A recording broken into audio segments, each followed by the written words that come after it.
Assalamualaikum warahmatullahi wabarakatuh. Selamat pagi, selamat siang, selamat malam. Pada video tutorial kali ini, saya akan membahas mengenai bagaimana cara menyusun laporan keuangan, terutama laporan rekonsiliasi bank, laporan perubahan kas atau cash flow, dan closing entry. Baik, kita mulai. Dan jangan lupa, bagi rekan-rekan, apabila video ini bermanfaat, silahkan di subscribe, di like, di komen, dan juga di share. Terima kasih, selamat mengikuti. Untuk menyusun laporan keuangan, terutama cash flow, maka langkah-langkahnya yang pertama, Anda masukkan data saldo kas berdasarkan laporan bank. Seperti contoh dalam laporan keuangan yang diperoleh dari bank, itu menunjukkan bahwa saldo kas perusahaan di bank itu menunjukkan angka sebesar 468.460.000. Oke, kita pindahkan ke sini. Kemudian, sedangkan kita lihat saldo per buku, artinya saldo menurut laporan buku. Kita lihat saldo menurut laporan buku berdasarkan catatan kita sebesar 474.178.800 rupiah.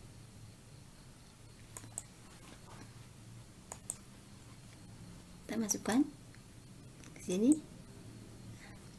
Kemudian, apa saja yang mengurang daripada saldo ini dan apa saja yang menambah pada saldo ini?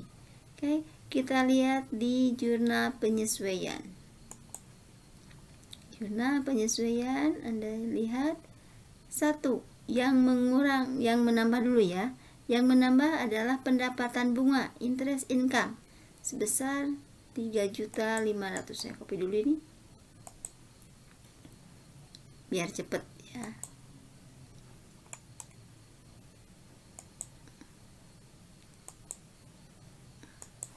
Saya tulis di sini interest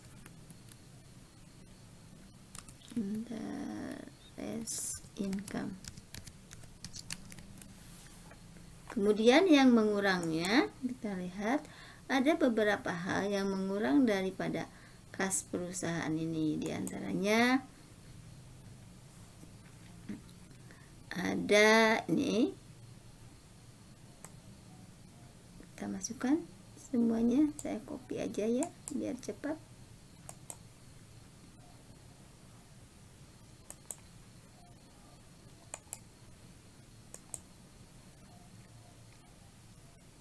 Kemudian uangnya juga saya kopikan.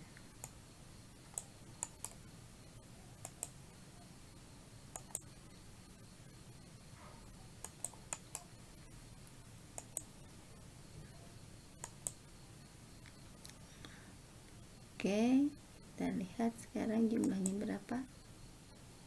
Kita akan ya. Ini yang menambah, ini yang mengurang.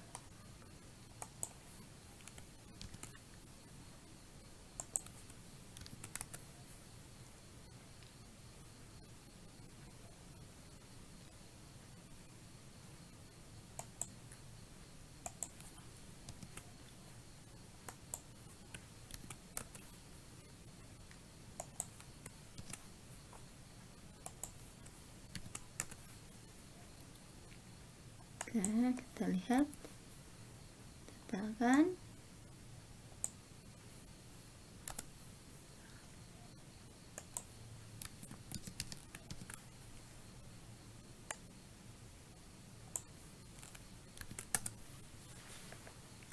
Sehingga adjust atau saldo penyesuaian saldo kas perusahaan itu sebesar, kita lihat,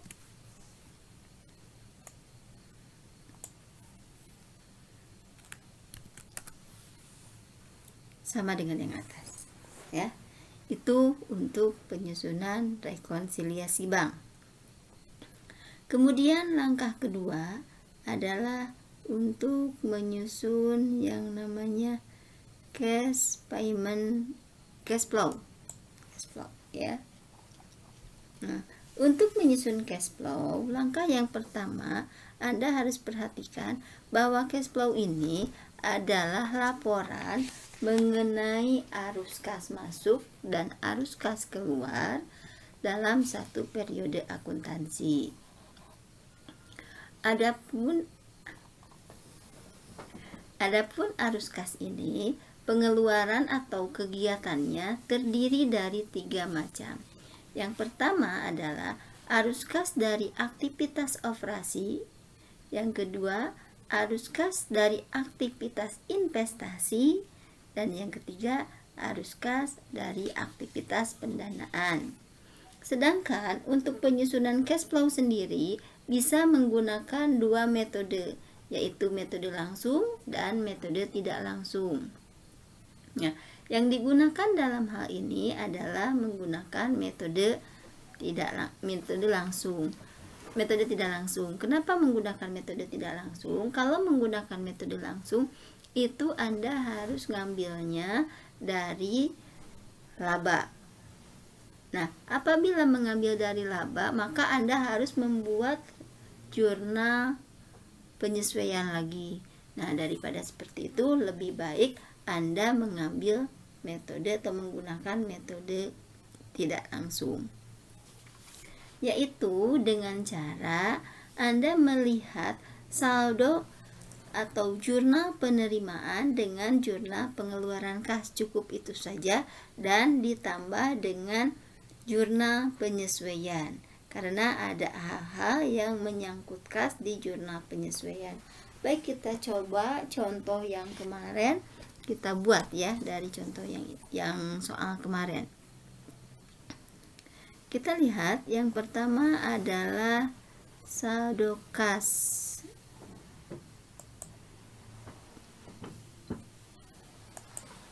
Saldo kas ini kita lihat dari jurnal pengeluaran kas dan jurnal penerimaan kas. Cash receipt journal. Yang pertama ada cash receipt journal. Ini masuk ke cash in bank. Ya. Cash in bank ini jumlahnya sebesar Rp456.426.890. Ini berasal dari account receivable, berarti ini dari customer. Maka kita akan masukkan jumlah ini ke dalam cash flow ya. Tetapi Anda harus ingat, Anda cek di jurnal penyesuaian. Jurnal penyesuaian di sini ada pengeluaran kas ya sebesar 8.650 untuk piutang. Jadi ada piutang yang sudah kita terima, ternyata uangnya tidak ada. Maka piutang ini yang tadi kita lihat dalam jurnal penerimaan kas sebesar 150.426.850 harus kita kurangkan dulu dengan 8.650.000, sehingga jumlahnya sebesar, bentar ya, saya hitung dulu,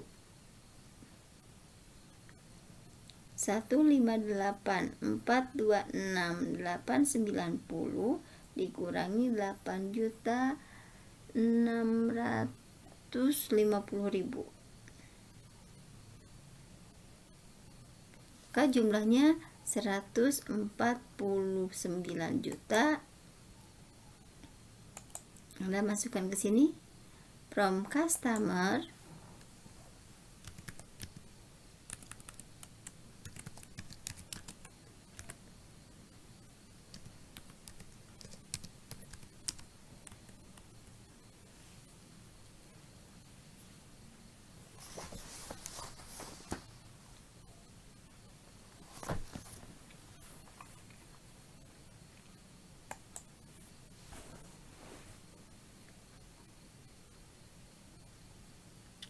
149.776.890.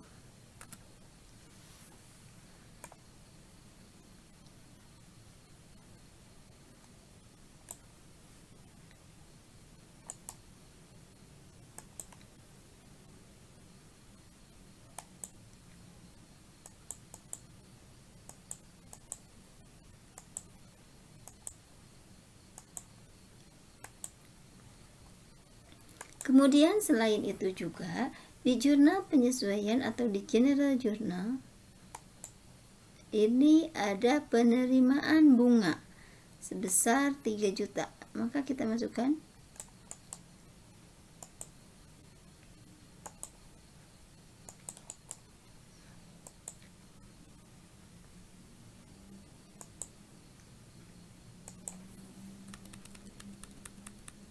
tapi Anda ingat bunga ini belum dipotong dengan pajak.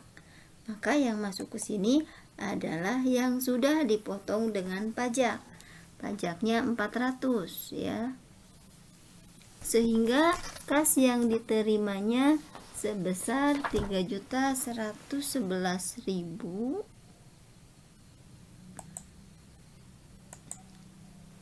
3.111.700 rupiah. Kita jumlahkan totalnya, inilah cash receipt from operating.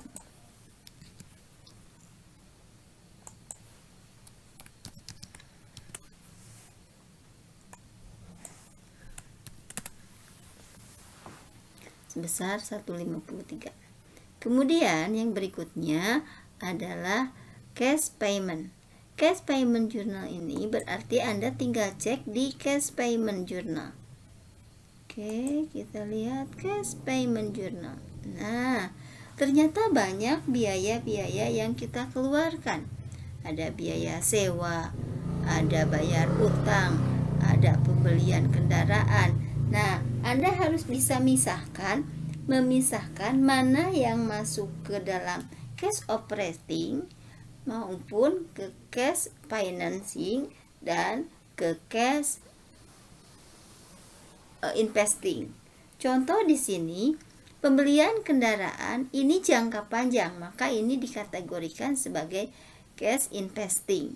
Sedangkan pembayaran pinjaman bank ini jangka panjang, ini enggak bisa dikatakan sebagai operating, melainkan cash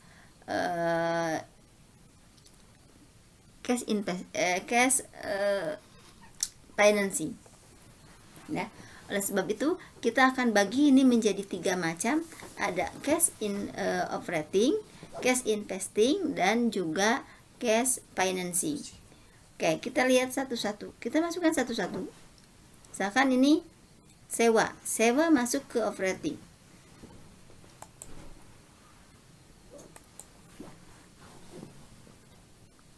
Private rent. Kemudian untuk pembayaran utang berarti ini from customer to supplier. Maaf.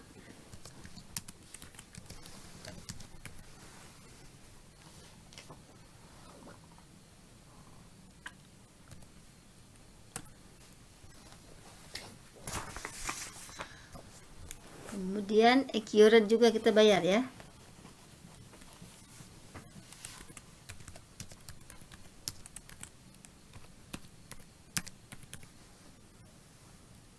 Kemudian income income tax, maaf. Income tax article payable ya. Kemudian VAT payable.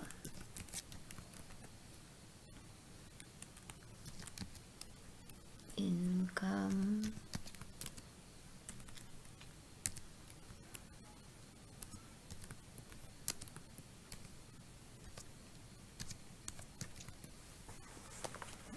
tax artikel 29, 25, 29.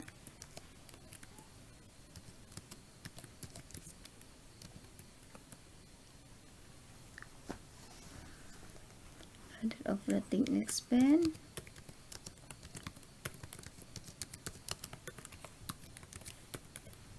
Nah, other operating expense juga ini kemudian accrued expense itu ada yang di petty cash, maka Anda harus gabungkan dengan petty cash ya jumlahnya. Atau Anda bisa lihat di buku besar.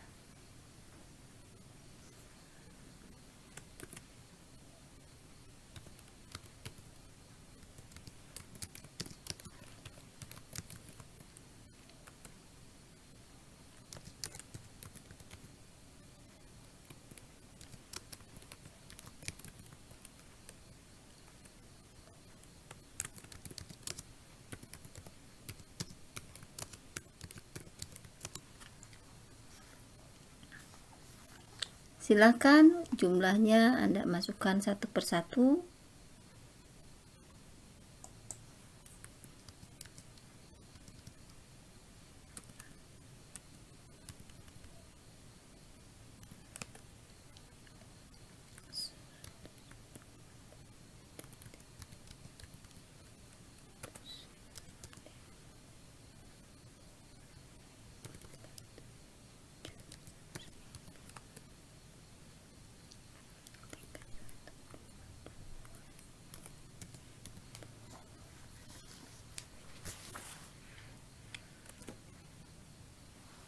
Payable-nya 34 221 350, kemudian 1987 600, kemudian 2074 850, 3550, 5150,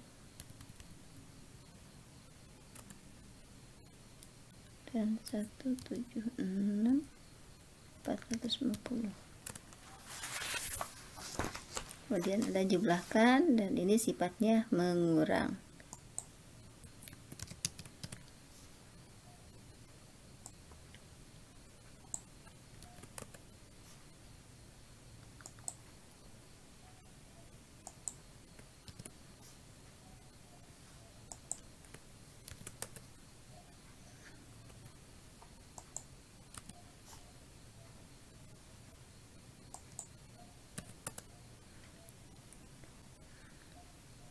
Nah, kita lihat sekarang jumlahnya. Nih, arus kas bersih dari operasi, dari aktivitas operasi ya.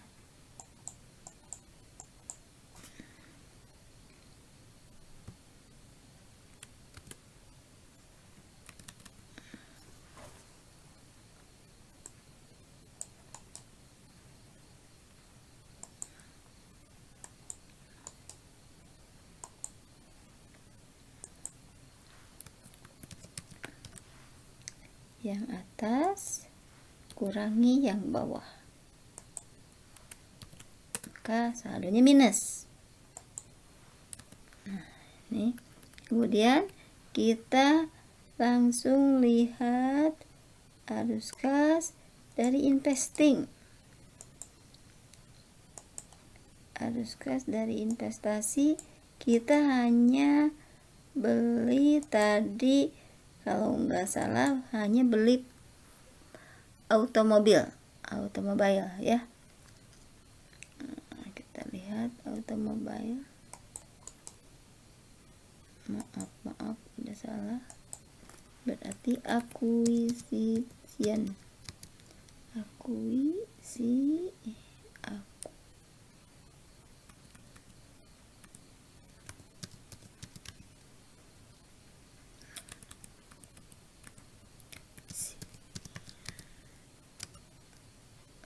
of automobile. yaitu sebesar 425.425.040. Kemudian yang berikutnya dari aktivitas financing. Financing kita bayar utang, kalau nggak salah payment of Mandiri Bank ya, Mandiri Bank Loan, sebesar 14.250.000.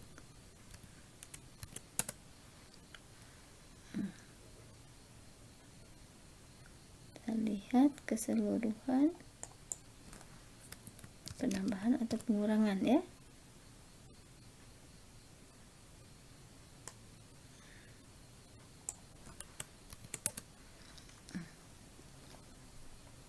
Berarti di sini bukan ada penambahan tapi pengurangan dalam kas atau decrease in cash. Kemudian kita lihat saldo bulan November.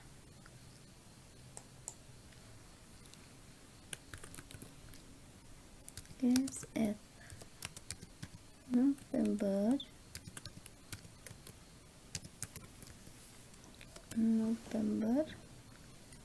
cash in banknya, cash in bank. Anda harus lihat di soal yang pertama. Soal yang pertama itu saldo awal kasnya sebesar 981.669.710 di neraca saldo yang paling pertama. Kemudian petty cash, subhanallah,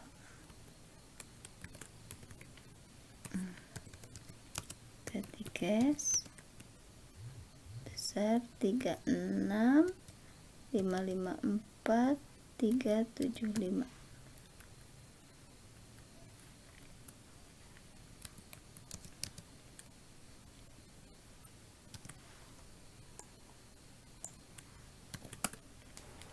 Misalnya saldonya 1.018.224.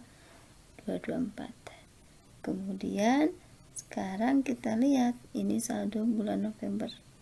Oke. Kemudian cash at Desember.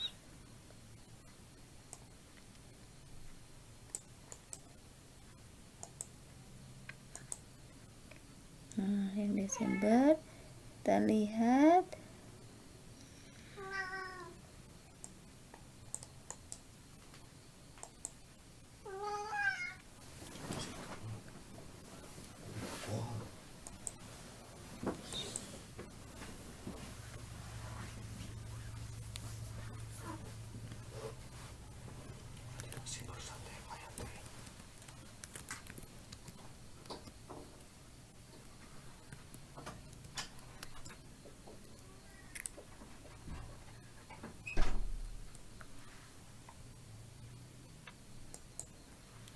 empat 96.507.875 ya. Kemudian cash in bank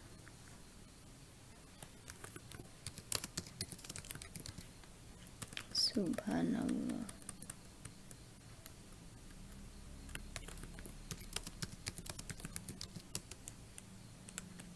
tadi saldonya 468.464.050, saldo yang akhir ya. Kemudian petty cash juga sama, saldo akhir 28.043.825.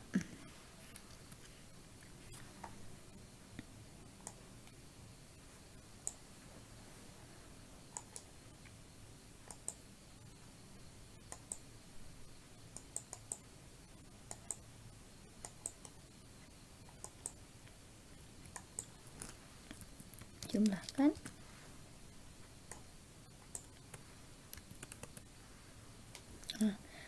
maka ini hasil ini